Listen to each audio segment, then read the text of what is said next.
এসে না আব্বু কি কও? তোমাকে একটা কথা কই শুনবা। কও কি কও?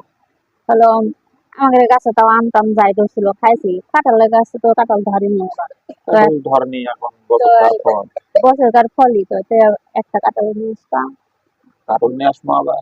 হ্যাঁ, একাই তো নাই। টাকাই তো নেই, মনে করো বেরি বেরি সবাই কাছে স্বল্প লাগছে না, দেখে জিদ করে এটা নিয়ে আইলে। আম্মু হ্যাঁ, কাঁঠাল খাবার মন গেছে তোমাদের সেগুলি রে। বছরের ফল না, সবাই তো খায়। তুমি না হয় কাঁঠাল খাও না, কিন্তু আমরা তো খাই। নিয়ে আইলে একটা কাঁঠাল। হোক, দেখি বাজার যায় যদি আজকে কাঁঠাল ভাগত পরে বুঝছো। হম, ছোট মোটো দেখে এটা নিয়ে আসবো নি নাকি কও? ছোট আনলেই হয়ে যাবে। ছোট দুইজন তিনজন মানুষ খাওয়া গেলে দেখছে না। দেখি আনবো নি। যে দিনের অবস্থা বৃষ্টি সারিচ্ছে না কুমা। বৃষ্টির দিনে কাঁঠাল খাওয়া ভালো, গরমের দিনে তো কাঁঠাল খায় থাকা যায় না। দেখি যাই যদি ভাগত পরে না তাহলে নিয়ে আসবো নি। হ্যাঁ, আচ্ছা, তুমি কি কও? আচ্ছা, আইনি।